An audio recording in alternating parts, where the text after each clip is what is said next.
And ఈ RJ to VJ ఎప్పుడు convert అయింది? ఇంకా వన్స్ ఎంటర్టైన్మెంట్ ఫీల్డ్లో అడుగు పెట్టిన తర్వాత నాకు అన్ని ఫీల్డ్స్లో 24 క్రాఫ్ట్స్లో అడుగు పెట్టేయాలి అని అనిపించింది. Movie language 24 crafts, but entertainment నేను చేయగలిగిన వాటిలో అన్నిట్లో నేను చేయాలి అని అనిపించింది. ఆర్జే తర్వాత డబ్బింగ్ ఆర్టిస్ట్ అవ్వాలి అని అనుకున్నా. ఒక్క సినిమాలో సిల్వర్ స్క్రీన్ పైన నా వాయిస్ వింటే చాలు అని అనుకున్నా. సో అక్కడి నుంచి I started dubbing artist career.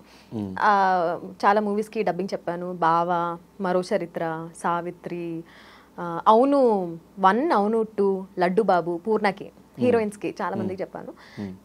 అట్లా చెప్పుకుంటూ ఓకే డబ్బింగ్ ఆర్టిస్ట్ కోరిక తిరిగిపోయింది, ఇప్పుడు విజే అవుదాము. విజే అవ్వడానికి కొంచెం చాలా ఇయర్స్ టైం తీసుకున్నాను. 2011లో మా ఆయనకి కార్ సర్ప్రైజ్ గిఫ్ట్ ఇచ్చాను అనమాట. గోల్డ్ మొత్తం తీసుకెళ్ళి తాకట్టు పెట్టేసి డౌన్ పేమెంట్ కోసం కట్టేసి ఓకే ఇప్పుడు డబ్బులు సంపాదించాలి, ఏం చేయాలి, ఇంకేమైనా ఎక్స్ట్రా కెరియర్ ఉండాలి, ఓకే విజే ఏం చేయొచ్చు కదా అని అప్పుడు కరెంట్ కాజల్ షో అని ఒక కొత్త షో స్టార్ట్ చేశారు ఒక టీవీ ఛానల్ వాళ్ళు. అక్కడి నుంచి నేను విజే కెరియర్ స్టార్ట్ చేశాను ఇన్ 2012. బట్ అది కూడా ఎక్కువ రోజులు చేయలే. ఆ ఛానల్, ఈ ఛానల్, చిన్న చిన్న ఛానల్స్లో చాలా షోసే చేశాను. బట్ 2015లో ఈటీవీ ప్లస్ మస్త్ టైం పాస్ అనే షో చేశాను. ఇంకా దాని తర్వాత బచ్చగాడివిరా అట్లా విజయ్ కెరియర్ స్టార్ట్ అయింది. అంటే చాలామంది వన్స్ కెరియర్ ఇందులోకి వద్దాం అనుకున్నప్పుడు ఈవెన్ ఫీమేల్స్ అప్పుడు ఇంట్లో నుంచి ఒక టార్చర్ ఉంటుంది, వెళ్ళకూడదు, ఇండస్ట్రీ అంటే ఇంతే, ఇలాగే ఉంటారు, వెళ్తే నువ్వు కూడా పాడైపోతావు, వద్దు వద్దు అని. అట్లా రిస్ట్రిక్షన్స్ ఏం లేవా? అండ్ దట్ ముస్లిమ్స్ ఫ్యామిలీస్ నుంచి ఇంకా ఎక్కువ ఉంటాయి, సో కనిపించకూడదు అంటారు బయట జనాలకి. నేను ఆర్జే స్టార్ట్ చేసినప్పుడే మా పేరెంట్స్ నాతో మాట్లాడకపోయినా ఎందుకు చేస్తుంది, అలాంటి జాబ్ ఎందుకు చేస్తుంది అని ఫోన్లు, మా అక్కతో ఫోన్లు చెప్పించేవాళ్ళు అనమాట. ఇందులో ఏముంది, నేను కనిపించను కదా, జస్ట్ వినిపించడమే కదా అని అప్పట్లో చెప్పేదాన్ని. ఇంకా స్లోగా ఓకే చూస్తున్నారు, నేను కూడా I'm happy in this career, I'm happy with my life, మా ఆయనతో హ్యాపీగా ఉన్నాను, సో ఇంకేం కావాలి అని చెప్పి ఇంకా they also did not stop me anywhere.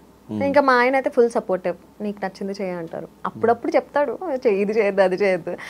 ఒక్కసారి నేను డిసైడ్ అయ్యానంటే ఆర్ వన్ సైడ్, నేను వెళ్తాను చేస్తానంటే చేస్తాను, మొండిగా కూర్చుంటే ఓకే ఇది మొండికి కూర్చుంది ఇంకా వదిలేయాలి దీన్ని అని వదిలేస్తాడు. స్టార్టింగ్ నుంచి ఆయన సపోర్ట్ అయితే ఫుల్గా ఉంటుంది. అండ్ ఆల్మోస్ట్ ఒక 17-18 ఇయర్స్ అవుతుంది కదా ఇండస్ట్రీలో. ఈ మధ్యలో ఎంతో మంది వచ్చారు, ఎంతో మంది పోయారు, టీవీలో సినిమాల్లో అక్కడ ఇక్కడ. సో కాన్స్టెంట్ గా ఇన్ని ఇయర్స్ ఇట్లా ట్రావెల్ అవ్వడానికి what is the main reason? ఆ సక్సెస్ ఫార్ములా ఏంటి?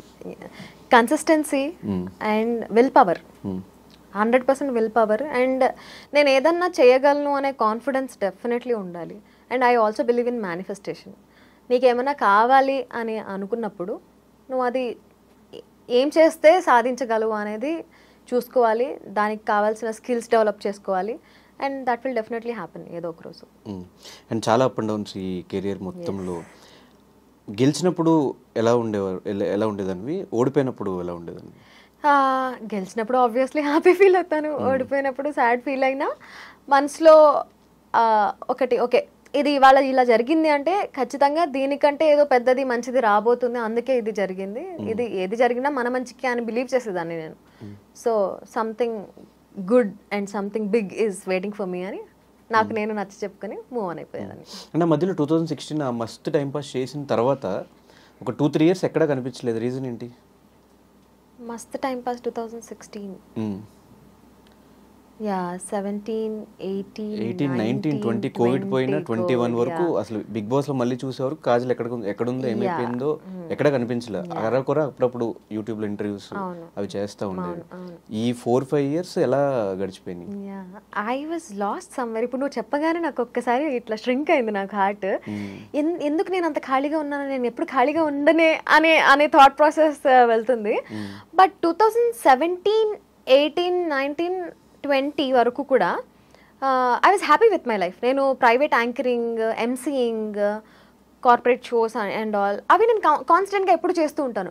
బట్ ఒక ప్లాట్ఫామ్ పైన, ఒక టీవీ ఛానల్లో, పాపులర్ ప్లాట్ఫామ్ పైన కనిపించలేదు. But I was content with my life and I was happy with what I was doing and I was earning good. So నాకు ఎప్పుడు గ్యాప్ తీసుకున్నట్టయితే అనిపించలేదు.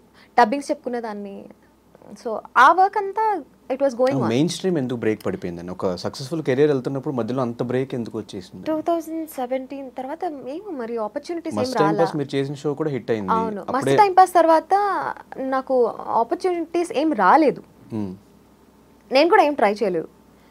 ఆ తర్వాత ఓకే డబ్బింగ్ చెప్పుకుంటున్నా, ఎంజాయ్ చేస్తున్నా లైఫ్. నా బెస్ట్ ఫ్రెండ్ లిప్సికా ఉంది కదా, సో మేమిద్దరం ఈవెంట్స్ ఎక్కువ చేసేవాళ్ళము అండ్ ట్రిప్స్కి వెళ్ళేవాళ్ళం బాగా. సో ఫ్రెండ్షిప్లో ఫుల్ బిజీ ఉండే నేను ఆ ఇయర్స్ అన్నీ కూడా. 2019 కోవిడ్ వచ్చేసింది అండ్ 2019 కోవిడ్ వచ్చిన తర్వాత అప్పుడు ఇట్ షుక్ మీ, ఏం చేస్తున్నాను, వాట్ ఐమ్ ఐ డూయింగ్ అని. So what I'm I doing, ఏం చేస్తున్నాను, ఏం చెయ్యాలి అనే ఆలోచనలు వచ్చినప్పుడు Vijay gave me this idea of YouTube channel పెట్టుకోవచ్చు కదా నువ్వు, ఇంత టాలెంట్ ఉంచుకొని నువ్వు ఎందుకు ఇట్లా వేస్ట్ చేస్తున్నావు అని అంటే ఓకే సరే అని అప్పుడు తను నాకు ఒక రింగ్ లైట్ కొనిచ్చాడు అనమాట. నేను అక్కడి నుంచి స్టార్ట్ చేశాను మళ్ళీ, ఓకే యూట్యూబ్లో ఏమైనా చెయ్యాలి అని చెప్పి. బిగ్ బాస్ సీజన్ 4 నడుస్తుంది అప్పట్లో, రివ్యూస్ స్టార్ట్ చేశాను. రివ్యూస్ చేసుకుంటూ, అది కూడా రివ్యూస్ చాలా డిఫరెంట్గా ప్లాన్ చేశాను. నాకు నైట్ అంతా నిద్ర ఉండేది కాదు. నా షో అయిన తర్వాత షో చూసినప్పుడు పాయింట్స్ రాసుకొని మళ్ళీ 4 గెటప్స్ క్యారెక్టర్స్ వేసుకొని అవి పంచులు పేలేలాగా షూట్ నేనే చేసుకొని, ఆ రింగ్ లైట్ పెట్టుకుని నేనే షూట్ చేసుకుని, నేనే ఎడిట్ చేసుకుని, నేనే అప్లోడ్ చేసి మార్నింగ్ 5-6కి అలా పడుకునేదాన్ని. సో అప్పుడే నేను బిగ్ బాస్కి వెళ్ళాలి అన్న థాట్ వచ్చిందనమాట. అండ్ నా మేనిఫెస్టేషన్ వర్క్డ్ అవుట్ అండ్ నాకు 2020లో వచ్చింది ఆఫర్. 21లో వెళ్ళాను. 2021 లోపు నేను I was doing YouTube, mainstream YouTube channel start చేశాను. RJ Kajal, crazy talks with Kajal అని షో స్టార్ట్ చేశాను. అందులో బిజీగా ఉండే, అది కూడా మంచిగా వెళ్ళింది, చాలా బాగా చేశాను. దాని తర్వాత బిగ్ బాస్కి వెళ్ళాను. బిగ్ బాస్ నుంచి వెళ్ళొచ్చిన తర్వాత మళ్ళీ సీజన్ 2 స్టార్ట్ చేశా. ఇప్పుడు మళ్ళీ ఒక బ్రేక్ తీసుకున్నా, ఆ బ్రేక్ తర్వాత ఇప్పుడు మళ్ళీ సీజన్ 3 స్టార్ట్ చేయబోతున్నా. And before Kajal financial state కి, ఆఫ్టర్ బిగ్ బాస్ తర్వాత ఇప్పుడున్న ఫైనాన్షియల్ స్టేట్ కి హ్యూజ్ డిఫరెన్స్ ఉంది. 100%. ఎందుకంటే ఇప్పుడు బిఫోర్ బిగ్ బాస్ నేను ఒక ఈవెంట్కి ఒక సర్టెన్ అమౌంట్ నేను చార్జ్ చేస్తుంటే, ఆఫ్టర్ బిగ్ బాస్ ఆ అమౌంట్కి 3 times ఎక్కువ చార్జ్ చేస్తున్నాను. So obviously there is a huge leap, huge shift. కాబట్టి ఇప్పుడు now I'm earning good and I'm satisfied. అంటే చాలా మంది కెరియర్స్ ఇండస్ట్రీలో కొంతవరకు వాళ్ళ హవా కొంతవరకు నడుస్తుంది, కొన్ని రోజుల తర్వాత వాళ్ళు ఫేడ్ అవుట్ అయిపోతారు, మళ్ళీ వెతుక్కోవాలి. సో ఆ పరంగా ఏమైనా ప్లాన్స్ కానీ ఏమైనా చేసుకున్నారా? అయ్యా డెఫినెట్లీ ప్లాన్స్ అయితే ఉన్నాయి, కానీ ప్లాన్స్ అన్నీ వర్కౌట్ అయ్యాక అవి చెప్పుకుంటే బాగుంటుంది. I'm someone who believes in okay చెప్పుకుంటే పనులు అవ్వవు, అందుకే చెప్పుకోను. సో బిగ్ బాస్ ఆపర్చునిటీ వచ్చినప్పుడు what is your first reaction? అంటే అప్పటివరకు సీజన్ చూసి దాని రివ్యూస్ చెప్పుకుంటూ, అండ్ బిగ్ బాస్ అంటే చాలా ఇష్టం అని సీజన్ 5 చూసిన అందుకు అర్థమైపోతుంది. ప్రీవియస్గా హిందీ, తెలుగు అన్ని లాంగ్వేజ్ బిగ్ బాస్ సీజన్స్ అన్ని చూసి వచ్చినట్టు అనిపించింది. ఏ టాస్క్ ఎలా ఆడాలి, ఎక్కడ ఏం మాట్లాడాలి, ఏంటి మొత్తం ప్లాన్ చేసుకుని వచ్చినట్టు అనిపించింది. ఆ బిగ్ బాస్ జర్నీ అంతా ఎలా అనిపించింది? బిగ్ బాస్ ఫస్ట్ వచ్చిన తర్వాత నా రియాక్షన్ వాజ్, ఒక పువ్వు ఇట్లా బ్లూమ్ అవుతుంది కదా, so my heart bloom like that. Wow, oh my God, yes I did it, finally I got this opportunity అని చాలా హ్యాపీ ఫీల్ అయ్యా. ఫస్ట్ మా ఆయనకు చెప్పా, తర్వాత మా అక్కకి చెప్పా. ఫస్ట్ మా ఆయన రియాక్షన్ అయితే వద్దు, వెళ్ళొద్దు, మంచిది కాదు, నెగిటివిటీ అవసరం మనకి, అది ఇది.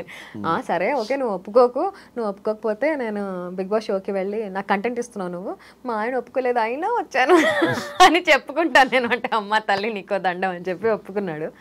బిగ్ బాస్ సీజన్ నేను హౌస్ లోపలికి వెళ్ళినప్పుడు అందరికీ ఇదొక, ఇప్పుడు నువ్వు ఎలా అయితే షో చూసాను, ప్లాన్ చేసుకొని వచ్చాను అని అందరికీ అదే ఫీలింగ్ ఉండింది. కానీ యాక్చువల్గా షో చూడడం వేరు, అందులోపల ఉండి మనం యాక్ట్ చేయడం వేరు. ఎందుకంటే అక్కడ యాక్టింగ్ ఏమి ఉండదు, రియాక్షనే ఉంటుంది. నీ ఏ పర్సనాలిటీ అయితే ఉందో కోర్ పర్సనాలిటీ అదే బయటికి వస్తుంది. నువ్వు ఒక 1-2 days ఏమైనా యాక్టింగ్ చేయగలవేమో, కానీ నీ core personality after few days అది బయటికి వచ్చేస్తుంది. సో నేను అక్కడ ఏం టాస్క్లు ఆడినా ఆర్ ఎలా ఉన్నా దట్ వాజ్ ద రియల్ మీ. అలాంటి సిచ్యువేషన్స్లో నేను అలానే రియాక్ట్ చేస్తాను అండ్ అలానే ఉన్నాను. సో అది ప్లానింగ్ వర్కౌట్ అవ్వదు బిగ్ బాస్లో. కానీ ఎస్, బిగ్ బాస్ నుంచి వచ్చేసిన తర్వాత అనిపించింది నాకు, కొంతమంది కొన్ని స్ట్రాటజీస్తో వచ్చారు, నేను గేమ్ ప్లాన్ స్ట్రాటజీ వేసుకోలేదే అని ఫీల్ అయ్యాను. Because I was going with the flow, just ఫ్లోలో వెళ్ళి